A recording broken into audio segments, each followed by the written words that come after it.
I am Kyle Pukasukovic. Joining me is Dylan Exobyte Mayo. We just had an exciting round one matchup between two former Worlds finalists, and we're going to jump into round number two shortly. Yeah, that was a great match. Unfortunately, just like a massively bad matchup for Ross there. Yeah. I don't know if there was much he could do, although it looks like he might have been able to take that second game if it went all the way. But again, just time was an issue in that match way too hard. Yeah, of course, you wouldn't really expect to run into a Donphan deck at this point. It's a deck that's been around since City Championships, early regionals in this season, but it's really faded away, and then all of a sudden, Simon decided, hey, let's play this deck again. Yeah, so some of us might not all be exactly familiar with that Donphan deck, so let's take a look at that on the deck analysis, and we can run you through how this deck works real quick. Yeah, at first glance, Donphan, not a very intimidating Pokemon. 130 HP. It's a non-EX, does 40 damage with Spinning Turn, but that's actually the attack you're going to be using the most. It's just kind of a hit-and-run deck. You do some damage and then switch into a different Pokemon. Right, and one of the Pokemon that it likes to switch into best isn't even a Pokemon, that's the Robo Substitute. Yeah, it's just an item card that can pretend to be a Pokemon. It's a substitute.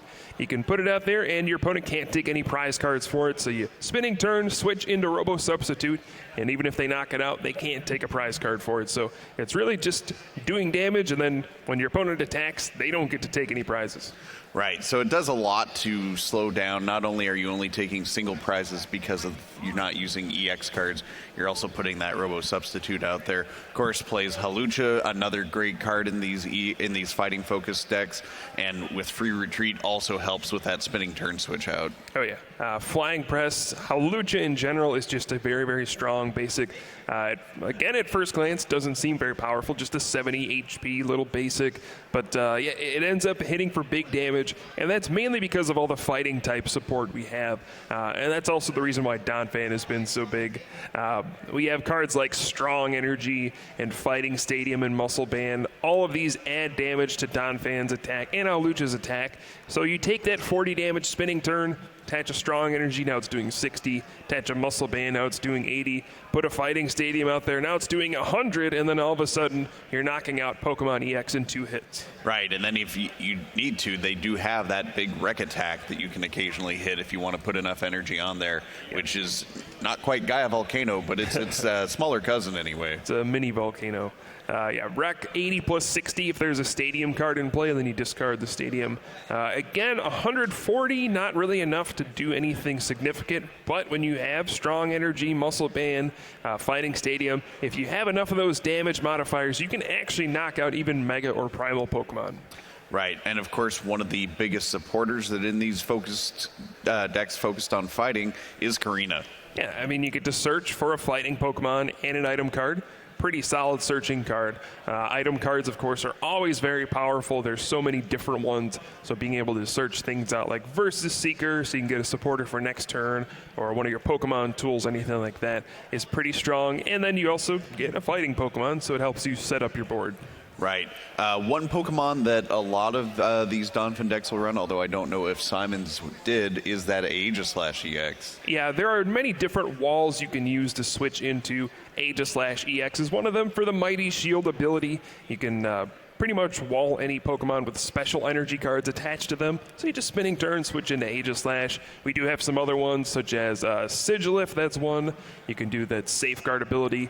So against Pokemon EX, you can switch into that, stop them from hurting you, or even Wobbuffet is another good wall you can throw up there for that Bide Barricade ability. You can stop all sorts of Pokemon abilities. So yeah, you just have many different Pokemon you can switch into and take advantage of Donphan's Spinning Turn. Simon's deck was much simpler than the one we're showing right here. Just Donphan and Hawlucha, also running Bunnelby to help against those Wailord decks. But yeah, for the most part, Simon's deck very simple, but the strategy is always going to be the same with Donphan. Hit for damage and switch into a different Pokemon that can give you an advantage. Right. It's a very simple deck, and a lot of times those simple decks can reduce the chance for you to make any mistakes in these high-level events.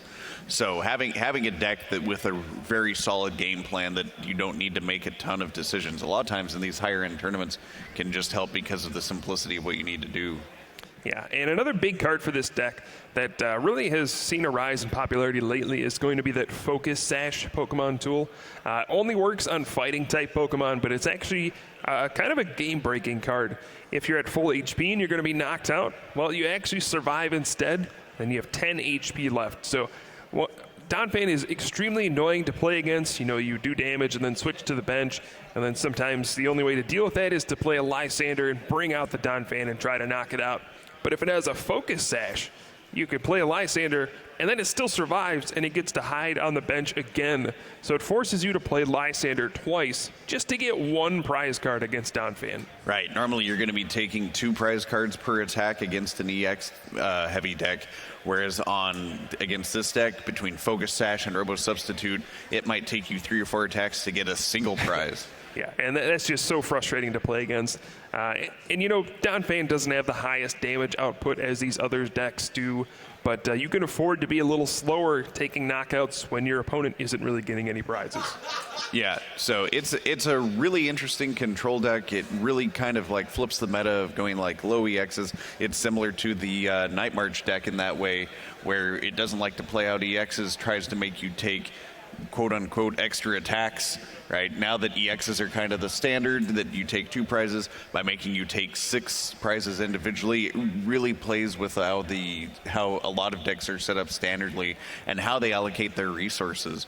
People are running out of cards, running out of energy. We saw that happen with Ross in that first game. Essentially, he had no more energy to be able to attack anymore. Yeah, the game can kind of slow down. It all depends on what other players are using, how the metagame is shaping up. We see a lot of aggressive decks that can do all sorts of damage, but sometimes you can kind of flip that around on them and use their aggressive nature against them and just kind of run them out of resources like we saw with Ross in that first game. But yeah, the Donphan deck is pretty powerful in the right environment. It's just maybe Simon picked the right environment today. Against other decks, it's not extremely powerful. It has plenty of bad matchups, but plenty of very good ones as well. Right. Now, so interestingly enough, since we're seeing a lot of Night March as well, how do you think this Donphan would match up against the Night March decks? In general, it feels like Donphan has a pretty strong matchup against those Night March decks. It can struggle against Pumpkaboo, which has resistance to fighting. It requires a lot of resources to, get enough damage to knock out a Pumpkaboo in one hit. And if you aren't knocking out Night March Pokemon in one hit, usually you're going to struggle. But usually that matchup comes down to if the Night March deck can find enough Lysander to keep knocking out Donphan. Right. So we'll be getting to our next match here pretty soon, and let's go ahead and take a look at that Night March deck that we did see last night real quick for those of you that weren't watching.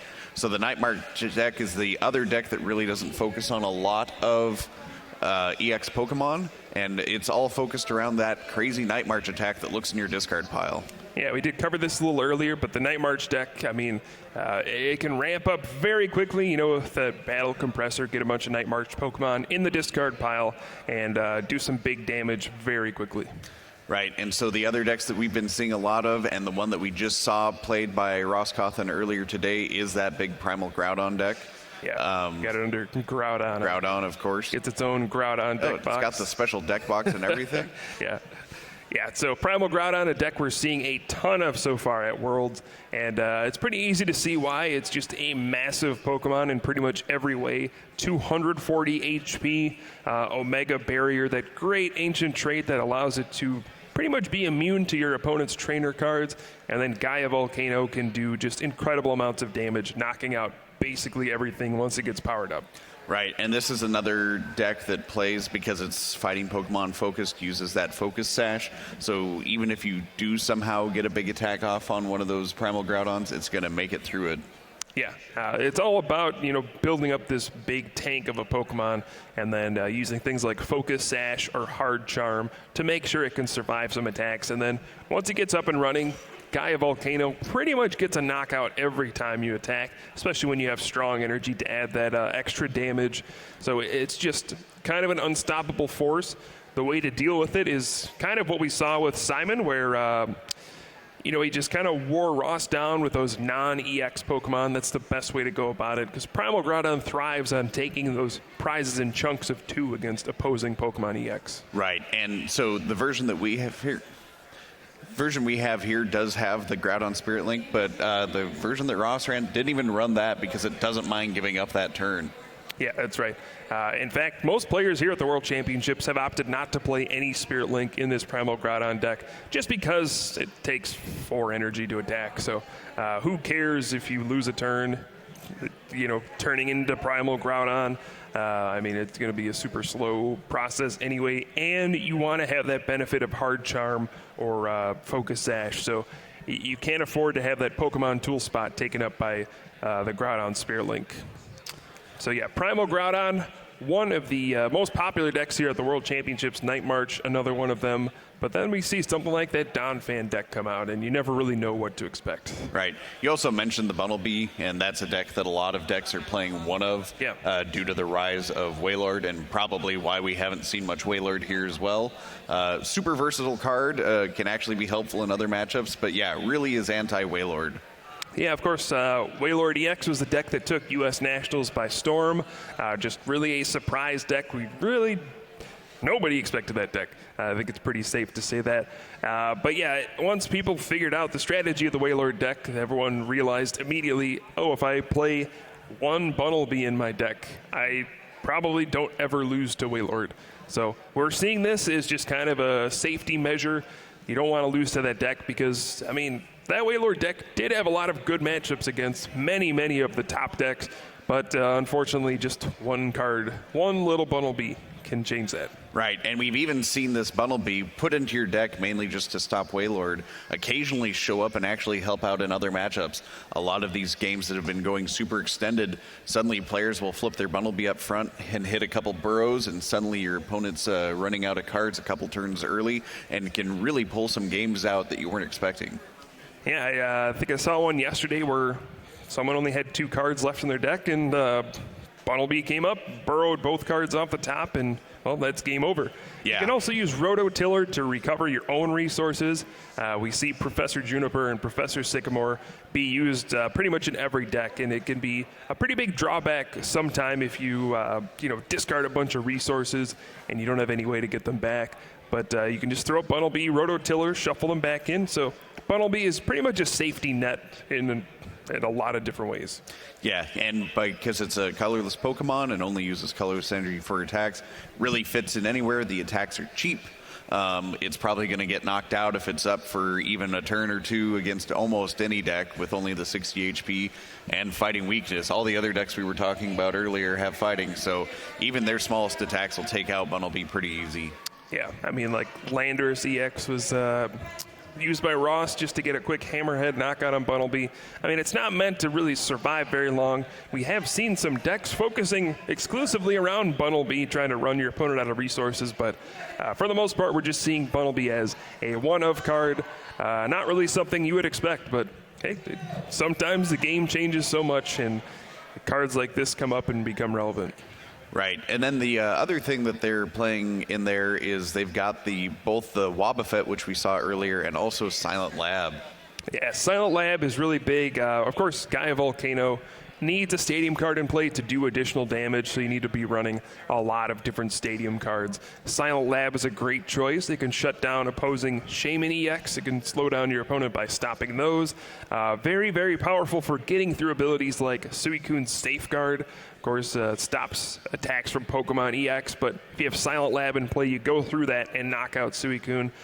Also, Aegislash EX is a big one. If you have your strong energy attached to Primal Groudon, Mighty Shield would stop you from doing damage, but you just throw down Silent Lab, and all of a sudden you knock out that Aegislash. Right, and both Silent Lab and Wobbuffet have some minor restrictions. Silent Lab only works on basic Pokemon, and Wobbuffet only works on non-psychic Pokemon. So in some situations, people will, instead of be playing the Suicune, they'll be running the Pokemon Sigilyph with Safeguard.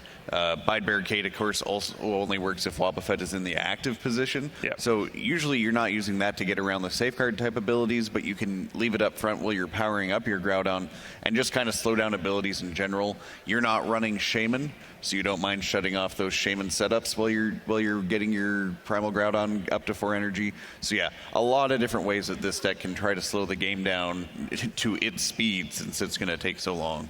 Oh yeah, well, Wobbuffet has just been a great card to slow down what has been the biggest support card in the game right now, and that is going to be Shaman EX. So looks like we are getting our 2 players ready to go. We have our round 2 matchup coming up